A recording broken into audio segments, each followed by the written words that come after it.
Hello दोस्तों, स्वागत है आज के इस महत्वपूर्ण क्लास में। बिल्कुल दोस्तों, ये आपके लिए बिहार स्पेशल की कड़ी लेकर मैं आगे बढ़ रहा हूं और यह बिहार स्पेशल का यह चौथा छोटा सा वीडियो है। और जैसा कि आप बोर्ड पे देख रहे हैं कि अभी भी मैं बिहार के मानचित्र के साथ जुड़ा हूं, तो बिल्कुल दोस्तों मेरा यह प्रयास होगा कि बिहार को पूरे तरीके से, बिहार के सभी जिलों को, उसके आसपास के सभी राज्य या फिर जो देश हैं उनको आपको पूरे तरीके से दिमाग में सेट करा दूं। क्योंकि जब मानचित्र पूरे तरीके से आपके दिमाग में सेट हो जाते हैं तो आपका अध्ययन करना, पढ़ना बहुत ही आसान हो जाता है और लंबे समय तक आपके स्मरण में रहते हैं। तो चलिए हम लोग, जैसा कि बिहार को, मानचित्र को लगातार वीडियो के माध्यम से आगे हम लोग बहुत सारे नेपाल के सीमावर्ती जिलों को देख चुके, पश्चिम बंगाल के सीमावर्ती जिलों को देख चुके, गंगा के उत्तरी और दक्षिणी भाग के जिलों को हम लोग है सो देख चुके हैं, सीमावर्ती जिलों को देख चुके हैं। आज हमारा जो है यह पश्चिमी बिहार का पश्चिमी भाग जो है उत्तर प्रदेश से सटा हुआ जो जिला है उसको हम लोग देखेंगे और उसके साथ ही झारखंड को देखकर इस प्रकार से हम लोग बिहार को लगभग अधिकांश जिलों को हम लोग टच कर लेंगे। लेकिन आप जब बार बार देखिएगा तभी आपको याद आएगा, तो कम से कम वीडियो को एक बार दो बार जरूर से देखिए और जैसे ही समाप्त होता है तो उसके बाद रिकॉल करेंगे। क्योंकि मुझे तो पूरे तरीके से स्मरण में आ गया, आपको केवल पढ़ाने से क्या आपको आया कि नहीं, आप खुद को चेक करिएगा कि आप यहाँ जब पश्चिमी चंपारण से स्टार्ट लेते हैं, पूर्वी चंपारण और सीतामढ़ी बढ़ते हुए आप जब किशनगंज तक पहुंचते हैं तो क्या 7 जिले होते हैं कि नहीं। क्या इधर आपको पश्चिमी बंगाल के तरफ 3 जो आपको हैं, किशनगंज, पूर्णिया और कटिहार 3 होते हैं कि नहीं। गंगा नदी के उत्तरी भाग में 6 जिले, दक्षिणी भाग में 6 जिले, आपको पूरे तरीके से क्रमानुसार याद है कि नहीं है, चेक करिएगा खुद को। क्योंकि यह बड़ा ही महत्वपूर्ण है, जब वीडियो देख रहे हैं, तैयारी कर रहे हैं,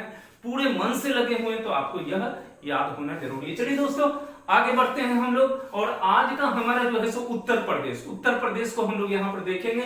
और जैसा कि आप देख रहे हैं बोर्ड पर, उत्तर प्रदेश हमारी शुरुआत यही पश्चिमी चंपारण से होती है और 1 नंबर में पश्चिम चंपारण है तो 2 नंबर में गोपालगंज। बिल्कुल दोस्तों, 2 नंबर में गोपालगंज, 3 में सिवान, 4 में सारण, 5 में भोजपुर, 6 में बक्सर और 7 में है सो कैमूर। तो यह अंतिम जो है सो कैमूर और इधर फिर पश्चिमी चंपारण से हम लोग शुरुआत करते हैं। तो एक बार फिर से देख लीजिएगा, पश्चिमी चंपारण, 2 में गोपालगंज, 3 में सिवान, 4 में सारण, 5 में भोजपुर, 6 में बक्सर और 7 में कैमूर। ये आपको याद हो जाना चाहिए।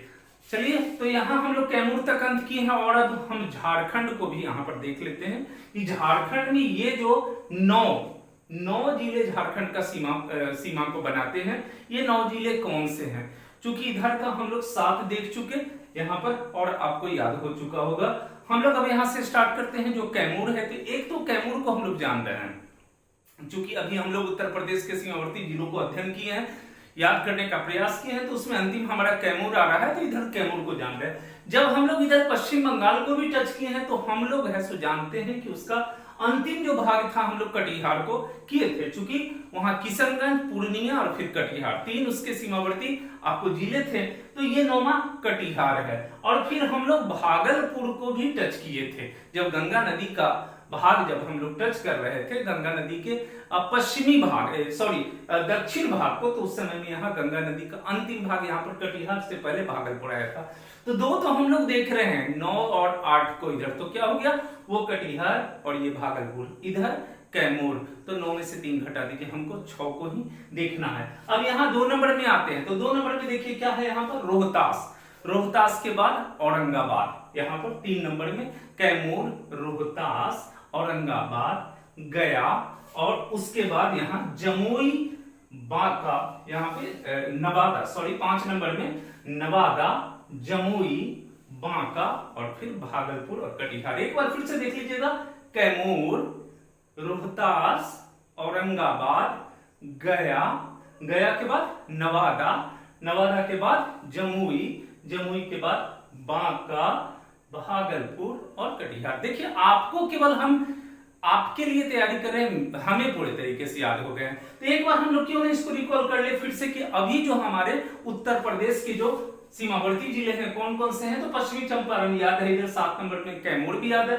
पश्चिमी चंपारण के बाद क्या होंगे, ये 2 नंबर में गोपालगंज, 3 नंबर में सिवान, 4 नंबर में सारण, 5 नंबर में भोजपुर, 6 नंबर में बक्सर और 7 नंबर में कैमूर।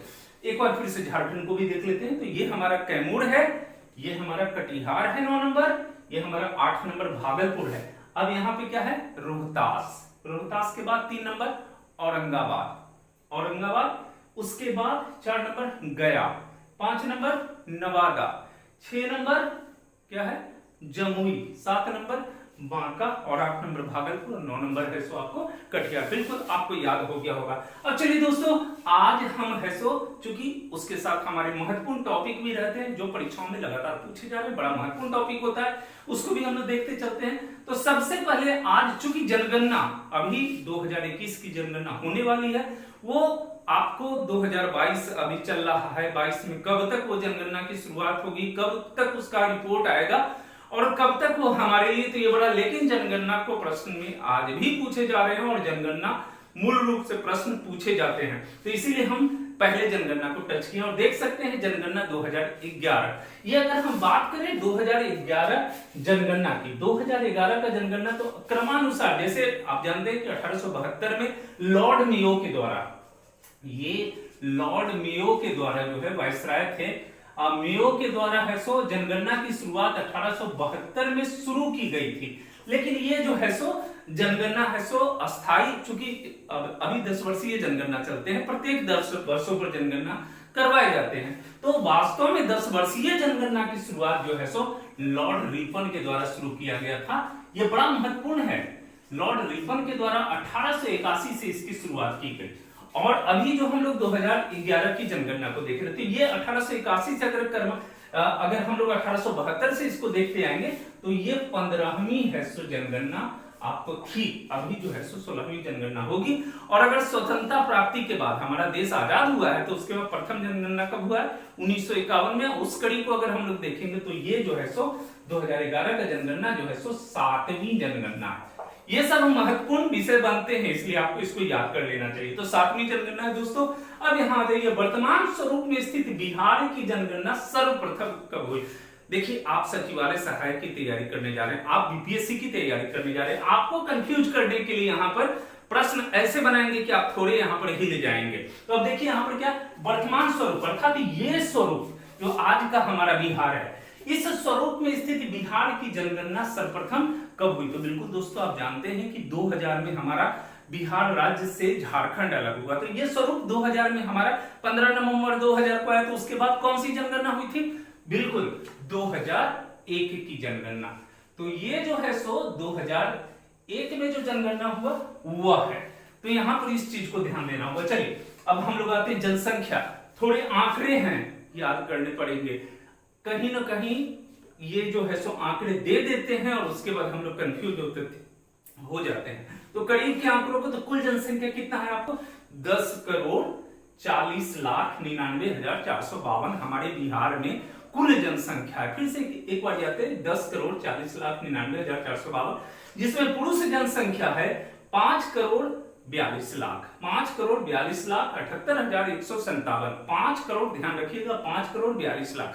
अगर 5,42,00,000 भी आप याद कर लेते हैं तो इतना तो जानता है कि लोग इतना बड़ा आंकड़ा को एकदम मुंह पे जुबान पे नहीं रखेगा, तो वो लगभग इन 3 अंकों को तो जरूर से देता है और बाकी है सो डिफरेंट रहता है। फिर महिला का देख लीजिएगा 4,98,000, तो यहाँ पर है सो 5,42,000, 4,98,000, इसको जरूर से याद रखिएगा। तो इससे आप बहुत आंसर के करीब तक पहुंचेंगे।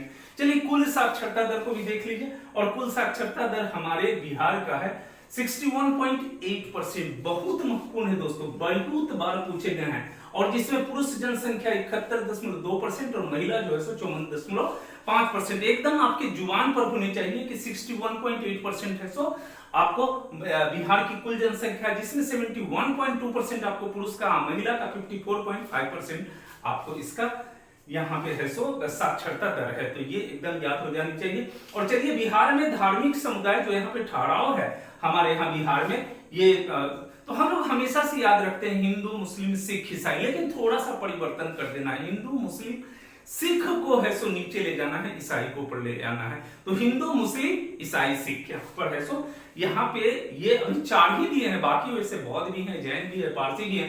तो उन लोगों को दूर करके आप इतना तो जरूर अपने जुबान पे बैठा लीजिए कि हिंदू क्या है यहाँ पे 82.69% नहीं पूछता है यहाँ पे।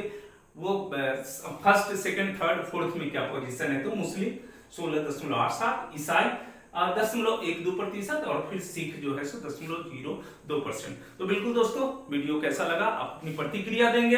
फिर कल मैं एक अलग और बेहतरीन वीडियो लेकर आ रहा हूं और आगे मैं इसमें बढ़ूंगा कड़ी में, जो बहुत ही महत्वपूर्ण प्रश्न आपके लिए पूछे जाते हैं। लेकिन हाँ, आपको मैं जो कुछ अभी तक करा चुका हूं, क्योंकि मानचित्र को मैं आपसे पूछूंगा और मैं देखूंगा कि आपकी तैयारी कैसी है। Thank you. लेकिन आपके कमेंट्स अभी भी नहीं आ रहे हैं, तो आपके कमेंट्स आने ही चाहिए। थैंक यू, धन्यवाद।